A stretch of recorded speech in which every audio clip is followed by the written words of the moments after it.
So pulling out of my marathon was not a part of the plan. You can do all the right things, hit your mileage, run your workouts, eat, sleep, and still end up in a doctor's office. A quick recap for those who are new here. Hot off a 2:20 marathon in December, I set my sights on the Grandma's Marathon in June with the hopes of finally getting that elusive marathon PB. And right as I was getting into the marathon block, I started to have some problems with my heart and lungs. Well, now after taking 2 weeks off, a few checkups with the doctors, and every test you can think of being done, I'm now running again and building back up. But the real question is, building back to what?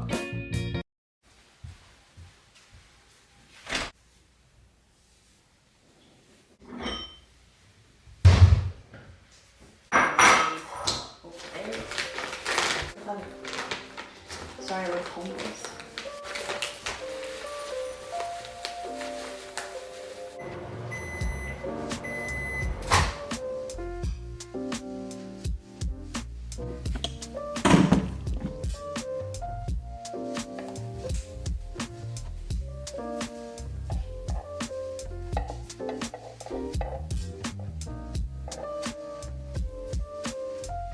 Okay guys, welcome back. It's been a while since I've actually made a video. Let me catch you up to speed a little bit on my last few weeks. Okay, a few weeks ago, I hit 0 miles. The week after that, I hit 0. That was my 2-week break. Then I've just slowly been building back up. So I went 12, 35, 40, 47 miles last week. And now hopefully I'll hit maybe like 55 to 60 this week. Tentative plan is to get to full mileage by June, working out somewhere between now and then. Today, I do have a little bit of a progression run, nothing crazy. I'm just gonna start at 640 and work my way down to 540. So just something to get the legs turned over a little bit. I have been cleared by a doctor to do this.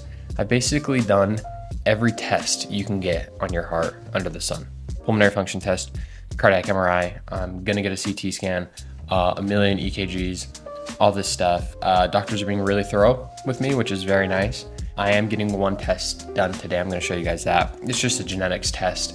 And this one's important because it's going to kind of help guide us on like the return to competition protocol and you know, how fast, how slow we need to do that kind of stuff. Everything for the most part has been looking good. There's been like one test that's come back like kind of weird, which is why the doctors are just being really thorough. Yeah, I haven't really made a whole bunch of videos on this stuff because I don't really know what's going on. I still really don't know what's going on too much. That's my doctor's job, right? All I know is that I can run and I might be able to start workouts soon, which I'm pretty happy about.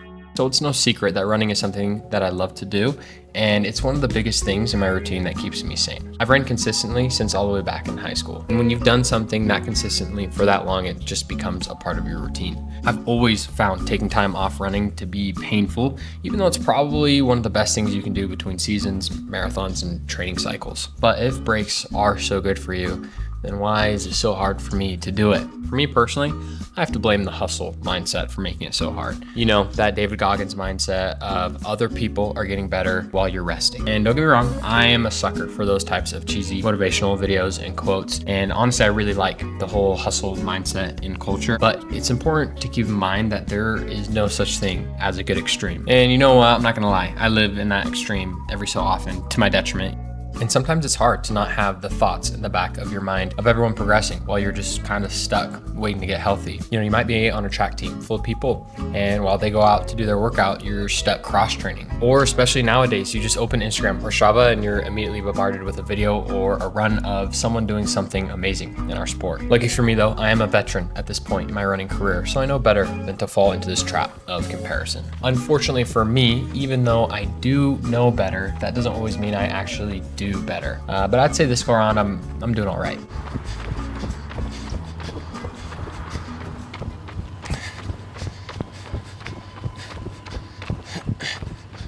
No, I'm good.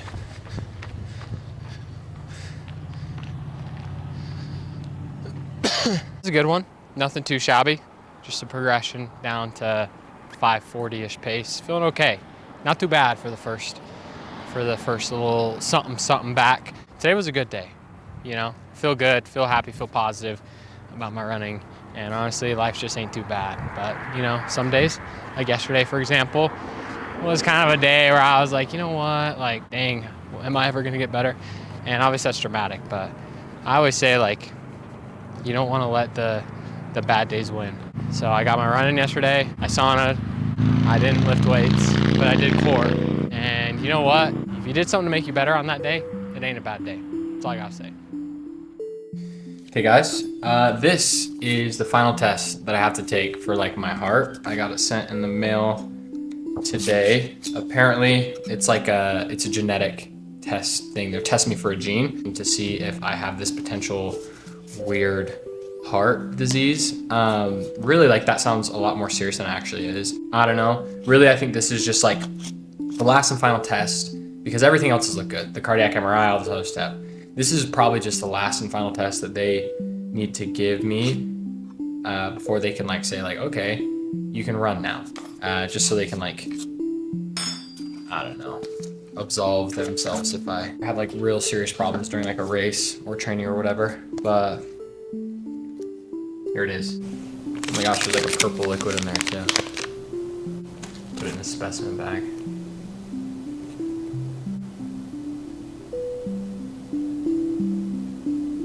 Put it in the purple juice. Then you shake it 10 times.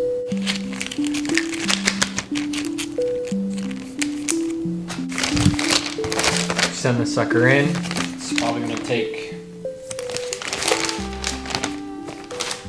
a few weeks. Sun's bright. Sun is bright. Okay, we're going to lift weights today. I recently discovered in and of itself that when I am in the gym, I kind of don't really know what I'm doing to an extent. So I'm actually looking for a weight coach at the moment. I actually got one lined up, and I'm planning to release a video here pretty soon, like where he explains his whole philosophy, because I like lifting weights, but I also want to be like super running specific and like just for running. Yeah. Just go off of vibes. Yeah, usually we go in there, we go off of vibes. I do what I did in college, which I guess is fine, but you know, I want something a little more personalized towards the marathon and just like maintain that strength. So I decided I wanted to focus on creating habits that'll help my running now while I have the extra time. So that way, when I do eventually get back to full training, these things will be easier to do. I have been crushing strides, doing 4 of them 3 times a week to help gain some power and efficiency. Also, for the first time since college, I've been going to the gym 2 times a week to strength train. I found it really hard to do this consistently because back then weight training was built into our practice time.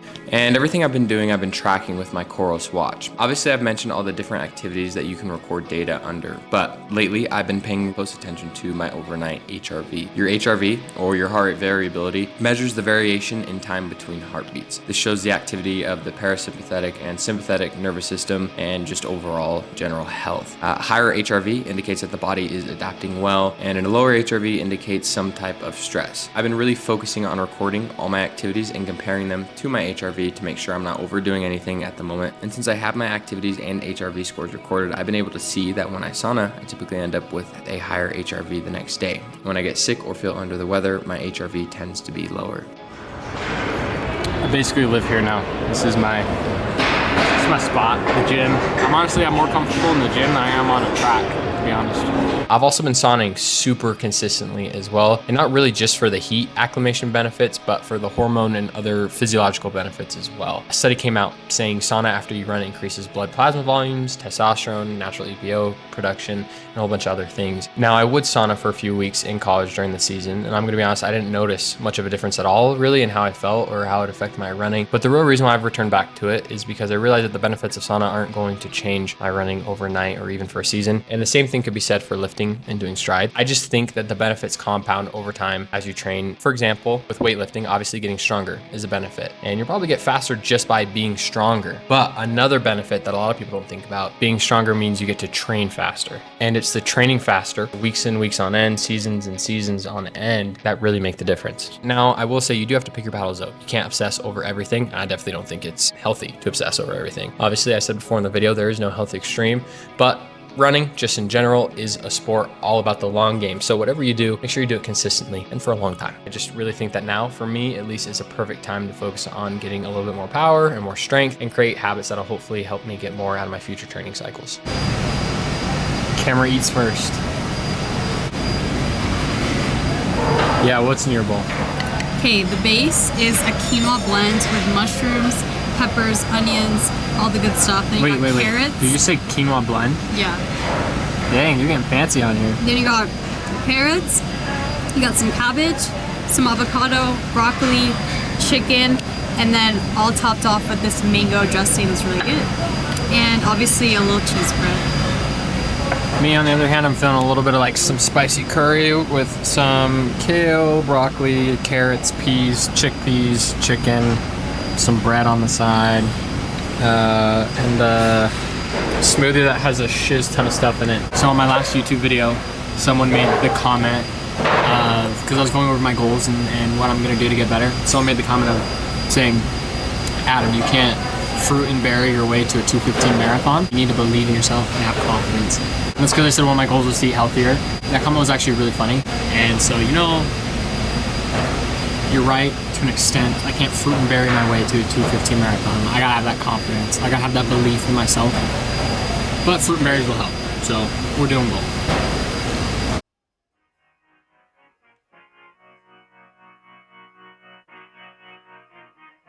Along with a little break from running, I took some time off of worrying about posting here on YouTube. I never want to make a video just to make one. I always want to make something that gets me excited, because when I'm excited, that's when I'm my most creative. And if you can't tell already, this video is very different from what I normally do. And that's just because I want to make something as authentic as possible. The inspo for this video, think Diary of a Wimpy Kid, but instead of Wimpy Kid, it's a marathon runner who isn't currently running at the moment. I don't know. I just don't like trying to force a story, and sometimes the story is that there is no story. Currently, in this part, I'm in my training arc, character development, time skip arc, I don't know, whatever you call it. But this Diary of a Wimpy Kid format is literally just my current thoughts in a video form with a voiceover, not really trying to be anything, not trying to be over inspiring or teach a lesson, just kind of the mind of a runner. Maybe a little boring, no quick cuts or massive workouts or inspirational edits, just me and my thoughts, kind of just like I'm on a run. And this is all I really got for you today. Thanks for watching this video. I know it's a little different than what I normally do, but I hope you enjoyed at least some of it and got a little bit out of it. You know, we're making progress, and you can't argue with progress. The toughest battle you're gonna have in moments like these is the battle between the vision that you see in your head and what you see around you. And it's somewhere in the middle of this process and these two visions that most people quit and they stop trying. You know, you're not where you were, but you are not where you wanna be. And the really hard part is that you're not going to have proof that the vision in your mind where you want to be isn't even achievable. Deep down, if you have that feeling that you are gonna get to where you want to go, that is just a feeling that you really gotta lock into, especially in times when you're injured or things just aren't going on your way, or you know, the vision in your head isn't matching what's going on around you. Just focus on your vision, focus on that feeling that you got, and keep on going is all I really gotta say. I really appreciate you guys being here and watching this video. Next video that I'm gonna make, I'm going to be pacing Mika in a workout, so keep an eye out for that. But as always, guys, thanks for watching.